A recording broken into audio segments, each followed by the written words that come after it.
This is the Artist Entrepreneur Podcast. We are your hosts, Amanda Ritchie, Noah Dock, and me, Kerry Wee.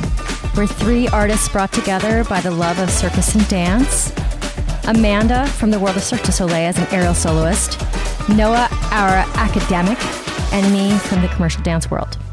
This is one of the greatest jobs in the world, but it comes with uncertainty. Each episode contains insight on how to pursue art-based businesses.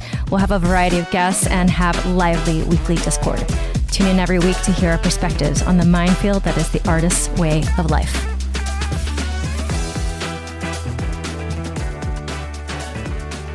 Oh, how's it going? I feel like I'm winning for getting through the week, but it was a better week. We are getting better as we go. I am almost at full pace.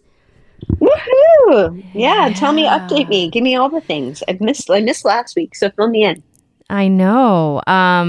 So my burnout was real, and then the stepping back up into it, I did it gradually. I took the pressure off myself, and by this Wednesday, Thursday, Friday, I'm like churning a little bit. So it's good. Got a lot of studio time this week. A lot. Woohoo! I feel strong. I feel flexible. I love it. There's a birthday week happening soon, or did I miss it already? You missed it. So May 1st was my birthday. Happy birthday! my sense of time is non-existent. Yeah, it's okay. Tell me about that. So take me back even further. Happy birthday. Okay, so this is what happens. San Antonio has its own holiday called Fiesta. Okay. And it's the whole week of that same week. And I just don't know anything about it because I'm like, what's Fiesta? It is particular to this city. Okay. So I ended up canceling. It was a Thursday night, my birthday. I ended up canceling my class because there were very low signups anyway because of Fiesta, which I know nothing about. And Ace was like, why don't we go out to dinner? I was like, oh my God, perfect. So we made reservations downtown at the Riverwalk, which is like the cool place to go. You know, it's like think Venice, but in Texas. Like there's a whole canal going through downtown and there's all these restaurants set up that you can sit next to the water. But it started to thunderstorm right as we were leaving. And we're like, oh man, I'm going to go all the way down there and get rained out. It's a bean. Do you see this? Do you see this? She's in her sparkly gymnastics outfit. I see the sparkles. The posing, amazing. She's posing big time. Good job, Bean. Oh, okay. Okay, I already started. Go play. Oh, you want a hug? Oh, just a sweetest hug. Wipe her nose on your shoulder. You focus. Oh, thank you. She told me to focus. So also, I have this for getting through my week. I know Amanda's not such a big drinker, but I enjoy my crisp white wine on a Friday afternoon. We were gonna go to a steakhouse like on the Riverwalk, but we like drove like a couple minutes in the car. We're like, we're gonna get rained out, and there are plenty of steakhouses close by. So one of them was closing in half an hour because it was already 8:30 when we got in the car. And so we were like, oh, Texas Roadhouse has really good steaks. Oh my God, we were not ready for what we encountered. First of all, Texas Roadhouse is like a party. It's like going to, have you been to the one in LA called, they have like a mechanical bull in the middle? Oh my God, what is it called? Stony? Not Stony. Oh my God. Saddle Ranch. We don't want a party atmosphere, but like we wanted a steak and it's the only place open and we're like, okay, fine, but it'll be fine because it's a Thursday night. Like who's going out? Please tell me you rode the mechanical bull. Please tell me. There's no mechanical bull, but I'm telling you, it was a holiday for San Antonio and we didn't realize it. It's like everybody was out. Yeah. Yes. It's like coming to America on the 4th of July and not really understanding what was going on, right? Amazing. So we got there and it was like freaking packed and it was a party. But we were already like, if we didn't eat something, we'd be hungry. We're already committed to doing it. Asa had his best face on. He was like, you could tell. He's like, I'm not going to ruin Kerry's birthday by being myself. Because ordinarily he would have been like, no, like we need to find somewhere else. Like, but he like tried to keep it together. Oh, you changed your outfit? Oh, she's we get doing an actual fashion show tonight. She's doing wow, look at this. Oh my goodness. My bean is so cute. We're getting a full-on fashion show. Oh, hi. All right, let me do it. Good job, Bean. So anyways, so he was on his best behavior, but you know, like even Bean, like we finally got our table. She goes, Mommy, why is it so loud in here? That tells you something. You're like, well. So that was the actual night of, but then Asa, by the time this comes out, he would be done with his traveling, but for 3 weekends in a row, he has gigs elsewhere in the country. LA, New Orleans, LA. Those were his 3 weeks. And so that weekend he was about to leave. So on Saturday, what I did, because the food there was so good, it was just the atmosphere we didn't want. So I went and got takeout. I know the audience really needs to know this. I went and got takeout, and I'm telling you, okay, so Texas Roadhouse is a place that I knew from Ohio when I was growing up. And it's like the place we'd go to prom sometimes, like before prom. Okay. So it's like Red Lobster-esque. It's like, it's not very expensive, but still, the food is really good. And so I ordered a small, tiny little sirloin steak and all the sides, and then Bean, a kid's meal. And I did takeout on the Saturday because I wanted the food again, and I spent $22. On a steak? Wow. And a kid's meal. On a pretty good steak. Damn. And then I was very impressed. Okay, Texas. Okay, but here's my other update. I went to the doctor, so I'm like trying to establish care. Okay. In here in Texas, get a new doctor. I love my new doctor. She's amazing. Nice. She did all the blood work. She did the pap smear. Pap smear is going to come back soon. But I have a slightly elevated cholesterol. Oh. So she's like, it's probably the red meat. That's what she said. Oh. Have you been having like an increase in red meat since you moved? I think so. Oh, interesting. But because it's so cheap. Yeah.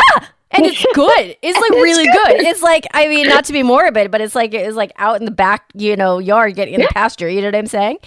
So there's probably an increase in red meat, but honestly, I haven't got my blood work done in a long time. And Amanda, I'll tell you, I'm not like you. I eat whatever I feel like eating, usually. And sometimes it's like I should probably pull back on the French fries. I should probably pull back on stuff like that. And red meat too.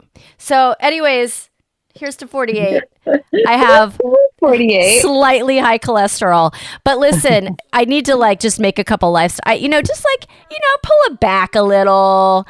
And then the other thing that happened, Amanda, is that right when that week was happening, I started to notice that when I brushed my hair out, like a crazy amount of my hair was falling out. I'm not messing with you. So I think that my estrogen's plummeting, but we'll deal with that later. Yay, 48. Yeah. Noah and I had this whole conversation. He's like, you probably think I'm such a baby. I'm like, no. At 30, life is hard too. He's 30? Yes. He's in his 30s or he is 30? No, he is 30. Like 30. Wow. No, he's such a mature, No, he is. That's why I'm we saying, are wow. immature I'm pretty immature for my age. I have to maybe the latter. I feel like I'm very immature. No, I didn't realize he was so young. I didn't realize he was a young one. I connect with whoever I connect with. Yeah. No, I love it. I connect with. I love it so much. I just didn't realize. Cool. I do love what we do for a living because I feel like we're not grouped. Like if you have a corporate job, like as you progress in your job, the people progress with you, and the people who are younger are way below you, probably. Yeah. But in our world, it could be anything. You can be really successful and rich at 22. It could be anything. Usually you are if you're in our field, if you're performing and known. Mm-hmm. Oh, I like that, Bean. Good job. Oh, it's beautiful. She has a ring on. Ooh. It matches your outfit, Bean. Show, Bean. Look at her hair, how pretty her hair is today. It's just like wavy and bouncy. It's always wavy and bouncy, though. It's always so pretty. I feel like I gave her all my continence and my bounce and my elasticity. I feel like that might be accurate. It might be accurate. So, Amanda, that is my I have more update, like in life, but like that was that week. Okay. But I'm feeling really good. Okay, the one thing a friend said to me, because I have a thread with a group of girls that I danced with in a show back in 2007, and we've just become like, we're like family. And I was like, I can't believe it, almost 50 years to 50. And then one of the women said, I think that it would be pretty incredible at any age to be able to be as flexible and as strong as you are. So I wouldn't worry about it. Yeah. That she said. And I was like, touche. I'm going to take that and think about it. So I thought about it. And I don't want to jinx myself because, the only real thing that gets in the way of something like this that I can foresee is an injury.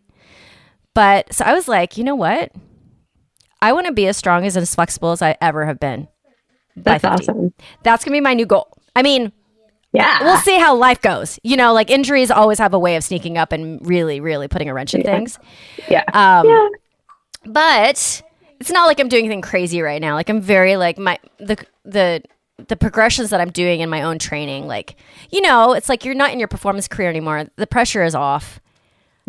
I can progress slowly. It's not like I'm putting myself in these extreme positions. So, but that's cool. I like that goal for 50, and it's a maintain what you got.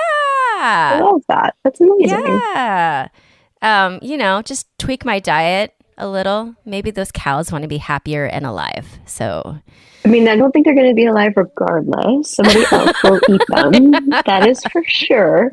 That's for sure. But yes, maybe less burgers for me once in a while. I love a burger, but maybe it'll be a chicken sandwich here and there. I have more to talk about, luckily, because our Noah's not here today, listeners. You can cry about it if you want. That's okay. Cry. I dare them to cry. I dare you to cry. Amanda, give me an update, please. As much as I can. I know. So, I mean, update business-wise, in the business, my kids are getting ready for shows. So I've just been rehearsing them and working with them, and there are a select group of kids who's getting ready for competition. So their competition is in July in Arizona, and if they qualify, they get to go to Italy. You were telling me. But I've realized, I know, this competition, and I've realized in this process, I freaking hate competitions. I don't mind judging them, but being on the other side of them, I'm not a fan. This competition in particular, so I've been told, is kind of the kickstart of getting aerial accepted into the Olympics. So they're really they're really strict on what you can do, how you can do it, code of points you have to abide by.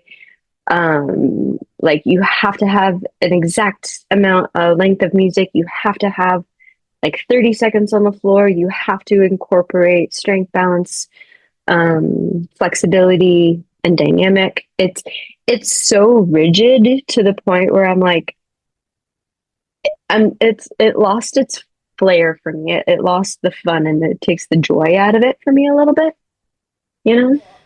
So I'm like, that's been a question always among circus people. Is it ever going to be considered a sport in that way? But if it is, it needs, like, basically how artistic gymnastics is so rigid because they're, it's all points and 0.5 points and 0.8 points and how far you're ahead. So it's taken the creative aspect out for you.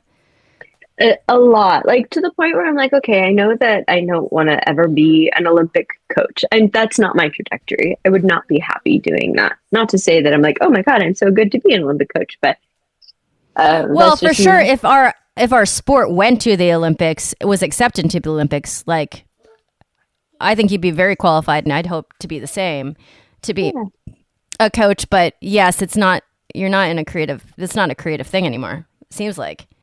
Yeah, so my jam with aerial and lyra specifically, I love being weird. I love being awkward. I love coming up with just weird things. If it's easy, if it's hard, I don't care. I just like playing around just to see what the possibilities are.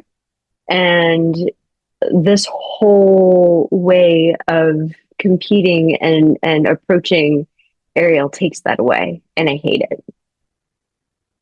Not to say that there's not a place for it. I think it is. And I think aerial could be a really cool thing to be added to the Olympics as long as there was a little compartment for the artistic side, you know? Oh man, that's Yeah. probably how all the choreographers think about the ice skating programs they're putting together. It has to compile up to all these points and points and points. Yeah. Okay, so that's a great little bit to chew on. Like, Yeah. I would think I'd have to think about it. Have you been thinking about it for a while? I kind of been thrown into it more so than really sitting and processing because I have to create and they're called routines. They're not acts anymore. So I have to create these routines that are very rigid and like if I have a kid that's in like say the novice category, they have a certain point scoring system that they have to stay in, and they cannot do any tricks that are not in that scoring system, even though they could be capable of so much more. But if they decide to be put in that category, they have to stay within that category. Right, because they're competing against people in the same category and they have to have some type of baseline. Yeah. Does it feel to you like it's trick to trick to trick because of this situation? Oh, yeah. Yeah, totally. I mean, they do have like a sport category and an artistic category. And in the artistic category, more like transitions matter more. So that appeals to me because I'm a transition whore. I love transitions. Oh, me too. You too. That's the reason to do it almost. Exactly. Yeah. So like that appeals to me more, and I would much rather, have that. But yeah, like, boy, once I've kind of have my kids set on their routines and I have time to actually process without like in real time doing it and processing, I'll probably have a different perspective on it. But right now I'm like, I hate it. The thing I think about when thinking about our art in a sport type of situation is that what is interesting about and what is challenging about artistic gymnastics is that those skills that are done by everybody, they're just like, there's such a risk to every single time that you fly and you land something. Whereas silks, for example, or a lira, if you have a certain strength and flexibility and you run your act a million times, the chances of you falling out of that or messing up the way somebody can fall off an apparatus in gymnastics is very low. Yeah. So it's like, how would you differentiate? And if you were me, you differentiate through the movement quality. But then how is that getting judged? Some of these dynamic skills, though, on both it's like and lira, you could really like fall out of it easily. Yeah. So I mean, yes and no. I have seen, and my kids are doing some passes and some combinations of skills that are just scary to watch sometimes because you're like, if they miss it, right, they're down. They're down several feet from the air. Yeah. And so, I mean, I feel like it's similar to gymnastics in a very big way because like the gymnasts they train and they run it and they run it and they run it and they do it and they do it and it's in their body. Same with aerial. There's a added component of risk for aerial because you're so elevated, you're so high. So basically, are you talking about like release moves? Is that what you're talking about, basically? Yeah, primarily release moves. Okay, yeah. All right. That's where the risk comes because, like, if you're in a closed drop and you've done that closed drop a million times, you're probably going to do it. Yeah, but high scoring points is all open.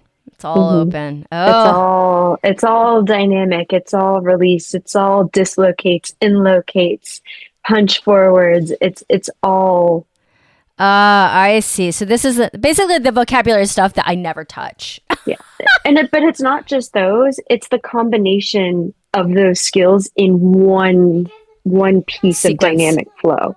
Yes. Right. So like these regrips and these catches and these punches and it's never ending. And is it rope? Is it silks? What are you on? I'm on silks. Okay. Yeah. Okay. But rope too. It's rope similar. too. Rope too. Oh my God, I'm so intrigued. And then how are these roll-ups going? This roll-up competition? I am not performing with my group. Oh, they didn't quite make it. They didn't make it. They're doing awesome. It's a really hard skill. It's a really hard skill to accomplish. It's a really on hard. silks. Yeah. It's easier on straps, oddly enough. Harder on silks, but they're doing really good. They're close. They're so close, but the deal was everyone had to get two in a row. I remember. That's a group of like 6 or 7. Yes. Okay. Can I tell you that I have thought about it recently? I haven't thought about adding an apparatus to my life in a long time, but I was thinking about dance trap. Okay. And I should maybe add it to my life.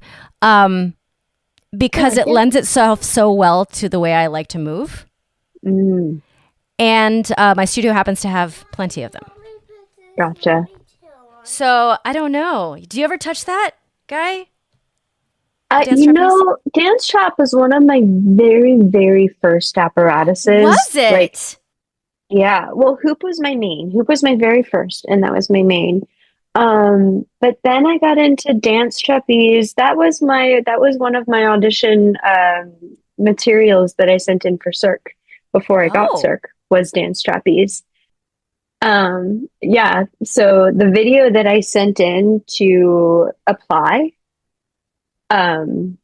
was on dance trapeze, but after I got Cirque, I never touched it again. Oh, so yeah, okay. Yeah. So, but yes, it's been decades. Well, I never wanted to touch it before, but now I'm like, you know what? I feel like sometimes with my practice, I hit points where I'm like, a new element might be nice here. Wait, pause for a second. Noah is just sending, he's ready. He can join us. Did you see your messages? Oh. And then we'll come back. You like Tell him he's not allowed to He's join like, in. I get it. You don't want me. You guys, we might be getting a Noah doc right now. We want to talk shit. But keep in mind what you were saying, because I ultimately need to know.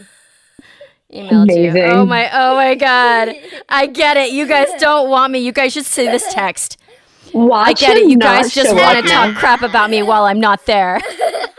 Accurate. Watch him not show up now.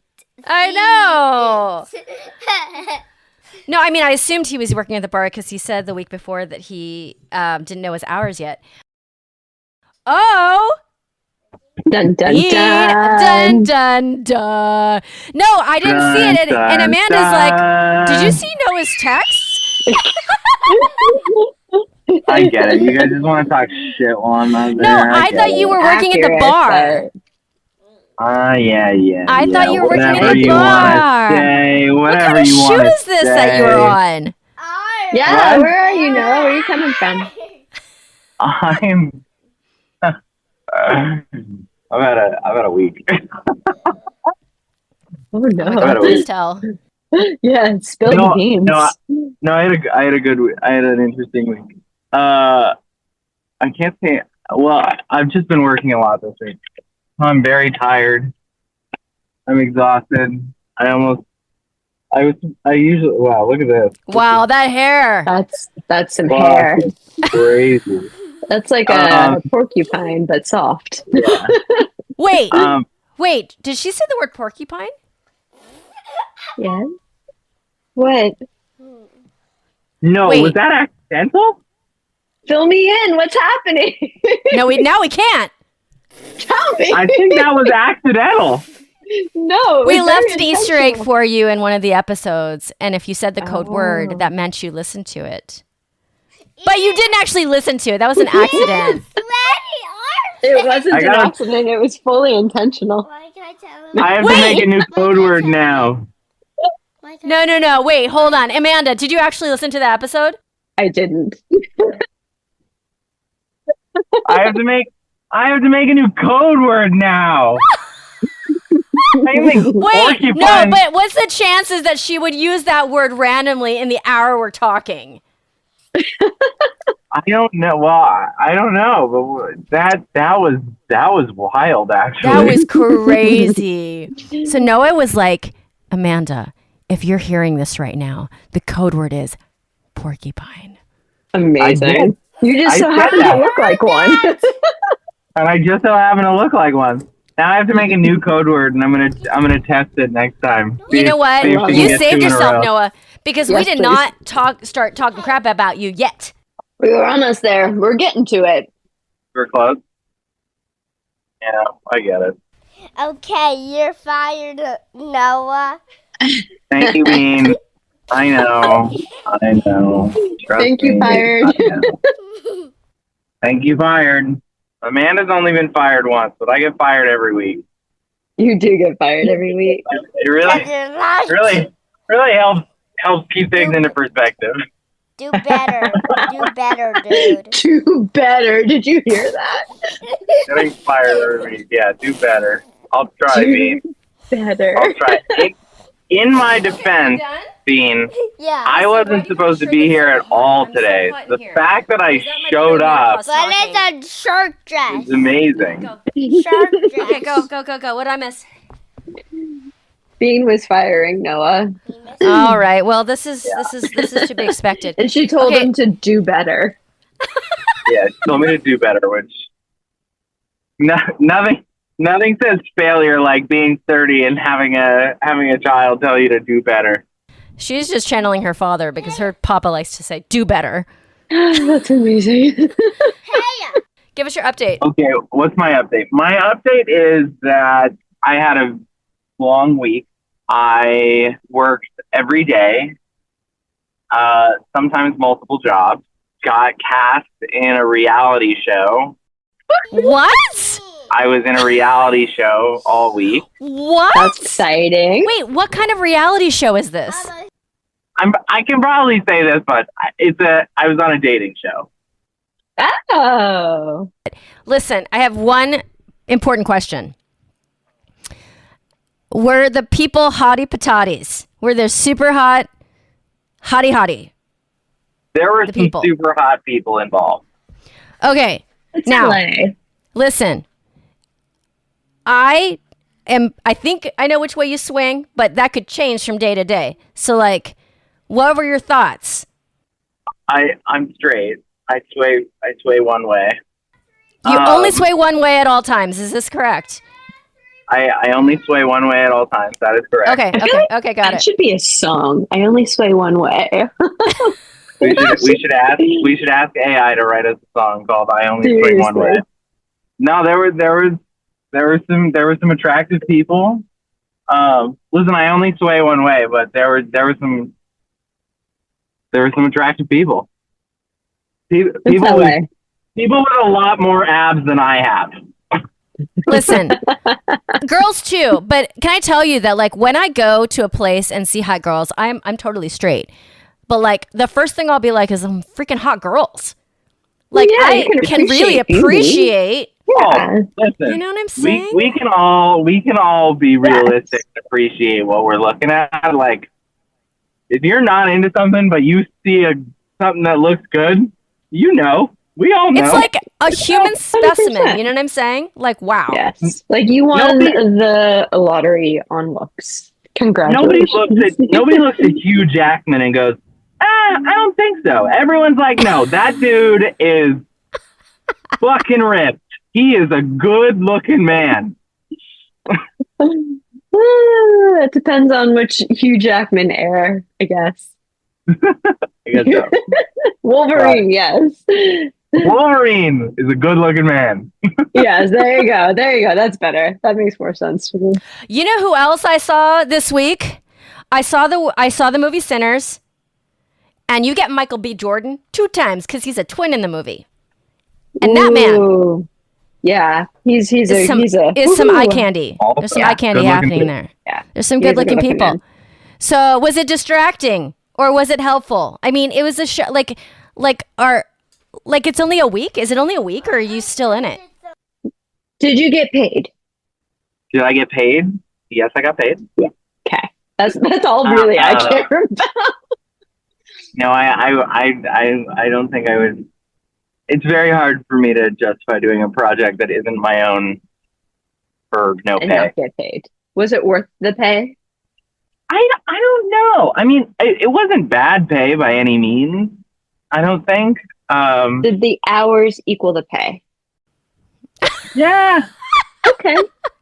Listen, 2 weeks ago, you were sitting in the alley of your dance studio saying how you had no jobs. So I think we're good. Now you've got multiple again. Now you have, I mean, feast or Paying. famine. I mean, it's Yeah. a lot of work, though. Yeah. Being on set is no joke, though. I'm very tired. It was like 7 a.m. call times for 5 days. And then I also worked at the bar in the evening. Okay, I have 2 questions. One about the bar and one about the show. Was there an intimacy coordinator on this show? Ooh. For a dating show? How do they do that?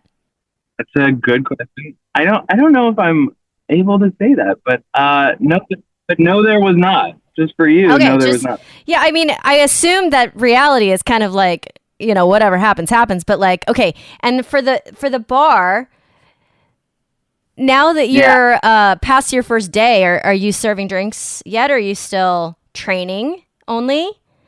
I'm still training. There's going to be a while of training, but the training is cool. The training is fun. It's a lot of prep work, a lot of chemistry, a lot of nerdy science cocktail stuff, which I'm all about, and it's really cool to learn.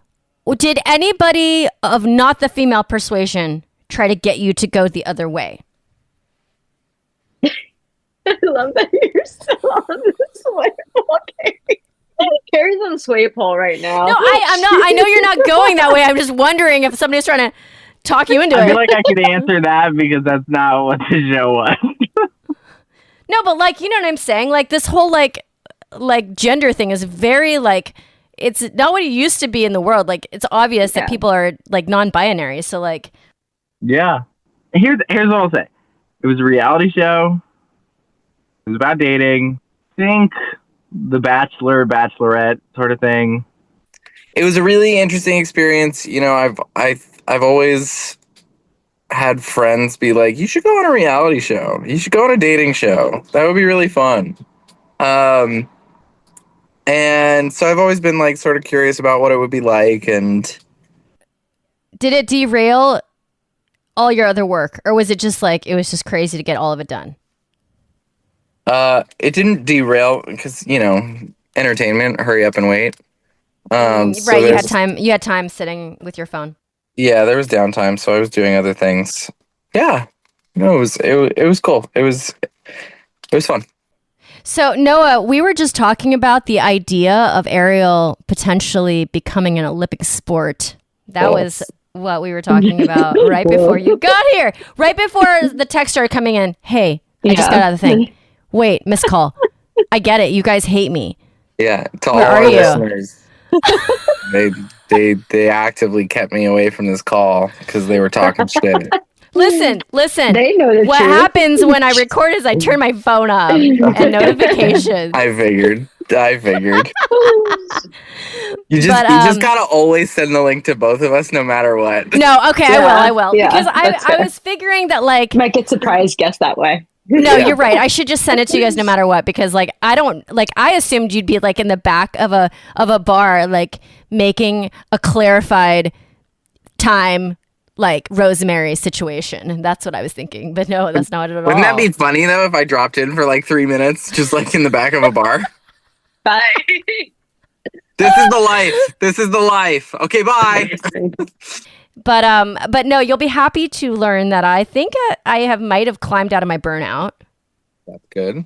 I think I climbed out. Amanda's still really not telling us anything about anything, but it's okay because she's here and we're happy she's here. Surprises there. No surprises Right. there.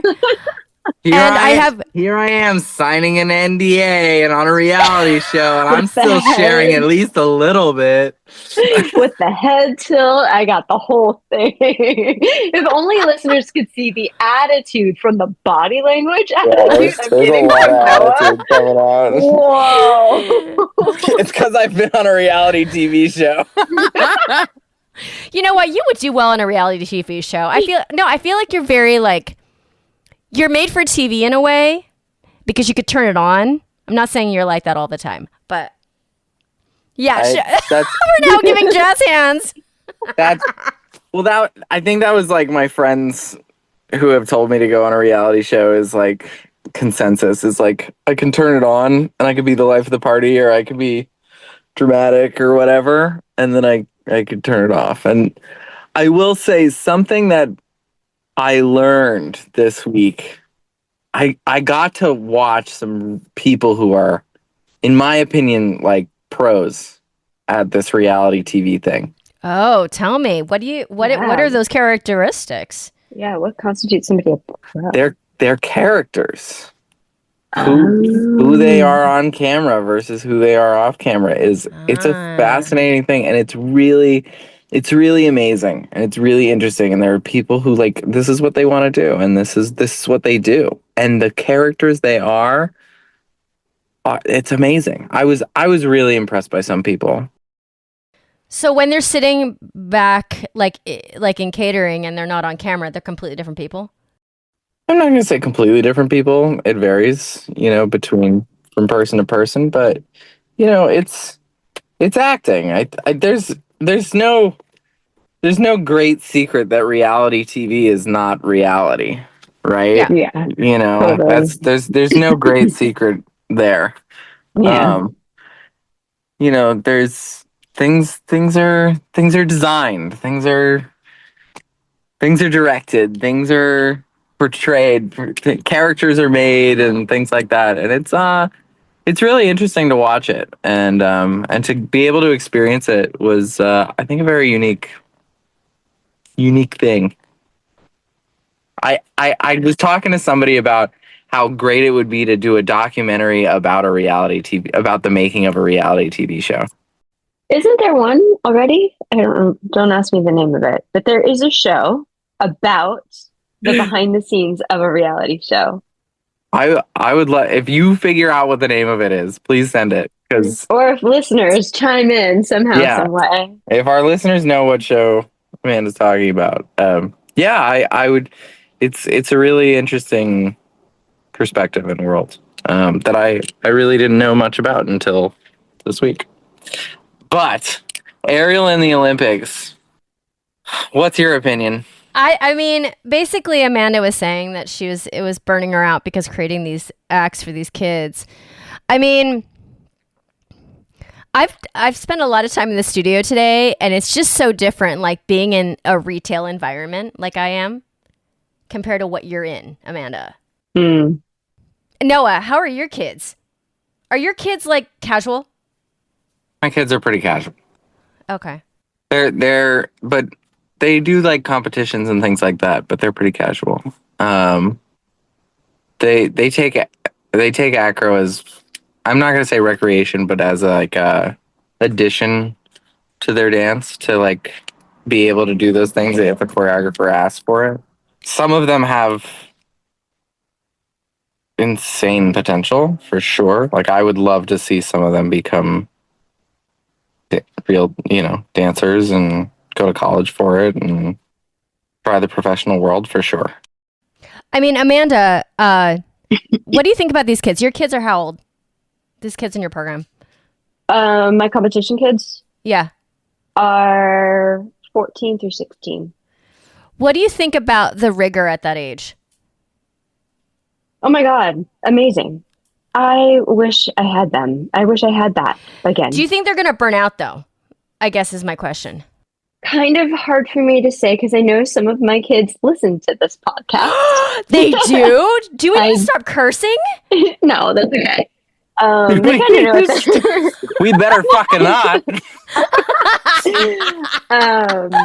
So I won't go into detail of things. I will say there's always a potential for burnout, especially when the expectation has been placed at such an elevated level. And then the expectation that some of them place on themselves exceeds that already elevated expectation. Right. That gets a little scary. It's scary for lack of a better word. It's just, then that's part of my job. My job is to like Bring balance to the force, like the Jedi that you are. to what's appropriate for their skill level and their age, and what I can see where their potential is, and I know where they want to go, and for me to get them there safely in the appropriate amount of time. Do they always like what I have to say in my guidance? Absolutely not. But that's why I'm there. Okay, here's a question. Yeah. Noah and Amanda, were you good at what you do when you were younger? Were you good physically at whatever it is? Well, I didn't start dancing until I was 14, and I would argue that I'm still not good at it. No, but not the physicality necessarily, but for you, because you're like choreographer in your mind, but it's not like you were like that when you're 5. It came later. The best thing I can compare it to is playing trumpet. I played trumpet as a kid, and I was a magician. I was a close-up magician, and I know that I was good at both of those things. And the reason why I know I was good at trumpet is because I was, first chair in whatever kid orchestra, youth orchestra I was in. And you were the youngest person in the Magic Castle. You already told us in many And episodes. I was the youngest person in the Magic Castle for about 10 minutes. But that's it. Other than that, Amazing. I don't know if I'm really good at anything. Well, and Amanda, you were a ballerina. Did you consider I was a yourself ballerina. very good at anything at that age, like at the age that your kids are at? If I were to compare me at 16, where some of my kids are at 16, they have well exceeded my abilities at 16. Like putting us side by side. And I think, well, one, I didn't know aerial existed when I was 16 at all. And also, two, the elements and the things that are popular and trending right now are way harder than when I was a kid, right? So, just the nature and the evolution of the art form has just changed. It's become this beast of a thing where back in my day, it wasn't so bad. It wasn't as crazy. Like all these release catch moves that didn't gain popularity. It only gained popularity in the last 5 years, 10 maybe if I'm being generous. What I'm trying to get at is that I feel like that the physical ability that you can gain very easily as a child because of your facility, like the body is young, right? I feel like the spirit to do it, that is kind of a kindling flame that you have to watch. The earth is just rotating the wrong way. The earth is really messing me up. It's the San Antonio weather because we have like thunderstorms here. Mercury's in the microwave. Mercury is in the microwave. Noah, was that a huge yawn that you just let out? I was like, wow, that's funny. Oh, okay. And you froze for me. Mercury's in the microwave is hilarious. So I don't know. I think about it because now I have a 5-year-old who isn't really we're not really pushing in any particular way. And I see kids at the gymnastics gym and there's a couple kids. There's kids at between 6 and 10 who are there after school for 5 hours a day, And so I think a lot about the physicality that you can train during those years, but then also the spirit that you can, hello, oh my God, Noah looks so tired. I'm so he tired. looks like a porcupine. I'm so tired, you guys. Oh my God. And you know what?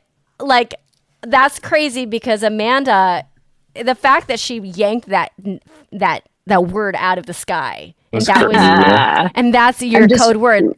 Read your mind, Noah. I can get in there and read it. We've all gotten way too close. Oh my God. Anyways, I think about it all the time because, you know, it's like preserving the spirit of an artist and not burning them out early, but it's something to think about. I don't have a competitive group of kids. I think I would think about it all the time. I have a very retail bunch of people that I'm teaching. So it's very different, but yeah, it's something to think about, Amanda. Thank you for that. I'll be honest. My first thought was I hate it. Mhm. Like if I'm going to be fully transparent, my first thought was I hate it. Oh, the whole idea of like making it a The competitive idea of sport. the aerial in the Olympics. Don't worry, you and I are on the same page. That was my first thought. My after obviously careful reflection. You know, I see the point that you, Kerry, are making, where you know a lot of Olympians are very young. They work really hard for a long time at a very young age. It's a short burst, right? There's not a lot of older Olympians who would be doing aerial. It's like gymnastics, you know. It's, you know, teenage years into early 20s, and that's it. I think the idea of does it ruin, you know, is it gonna burn out the artistry in these kids and things like that? I think the reason why I'm gonna be a little bit more less I just hate it. Is that it doesn't have to be about artistry, right? Like if I think about the dance world, there is great art in dance that exists at the same time that competitive dance that has no artistry whatsoever exists. There is form for form's sake, just like there is art for art's sake. And do I love the idea of it? No. When you first said it, I went, oh, fuck, I hate that. But, you know, I don't love dance competitions. I don't love aerial competitions. True. There are some occasionally that have some artistry. And when you see artistry in places like that, people go, oh, wow, that's really nice. That was great to see. That was unusual. How wonderful. And so I think maybe it gives an opportunity for that to engage itself in the Olympics. But it also doesn't. It just doesn't have to be that. It can be another form of aerial. It can be another kind of aerial. I mean, the only thing that I really dislike about it is that if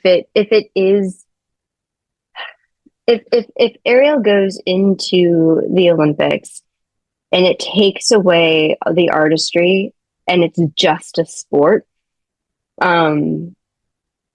I mean, then it would be something completely different than aerial for me. It wouldn't be the aerial as I know it. It would be a completely different version of that.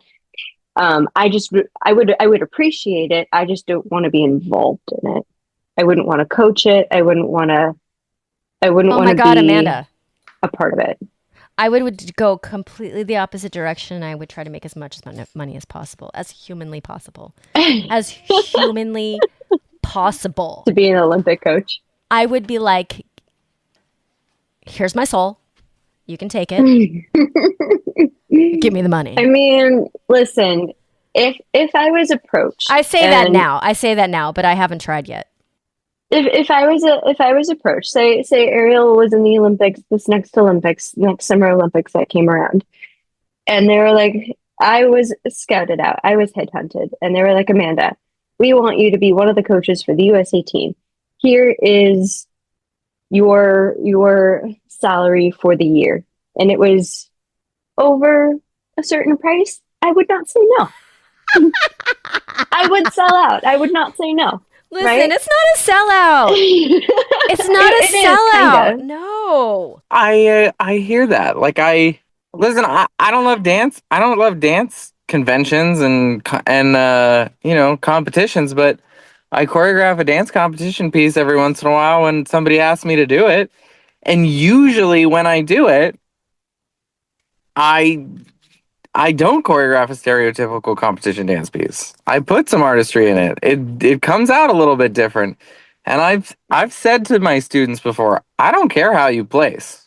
If the dance looks good and the judges enjoy it because it's a real dance and they're tired of seeing, 5-year-olds and tap dancing, polka dot bikini, I'm I for it. mean, Like, listen, I have if the a price. judges Everybody has a are price. really happy to see that. Yeah, everybody has a price, but like you also The title of this podcast is Everyone Has a Price. Everyone has a price. Yeah. I mean, it just something in that kind of a setting though, where it's so clinical and it's so rigid, where you have to, really put a scoring system above all else and really fall in that outline of that scoring system. It just zaps all the joy away from me. It takes away it just takes away my joy. My biggest joy in aerial in general is to come up with weird shit. I like weird shit. I like figuring out what's possible. What could go into what, and this could move into here, and this could go there, and like that's not. Yeah, I would just be very sad that wouldn't be a part of my everyday today way of aerial as I know it in making money. Does that make sense? I want to sell out and be rich. Rich, rolling in it, rolling in it. if you had to hit certain markers on every single piece that you choreographed, like you got to hit this skill, you got to do this technique. Yeah, I totally get that. It becomes monotonous. Which is what it is. But listen, I would rather do that though than let's say like an office job that wasn't my own business. So like there's always, give and take caveats for everything. Always a catch. Thank you so much for tuning in. You can find Amanda Ritchie at Grounded in Flight on Instagram and at Noah Doc on Instagram, as well as Red Flags app. And me, Kerry Wee, you can find at wrapyourheadaroundsilks.com. Thank you so much for being here. We appreciate you. We have so much more coming at you, including guests that are in this art world, that are blazing their way through new businesses, and just more banter from us. Thank you for listening. This is The Artist Entrepreneur.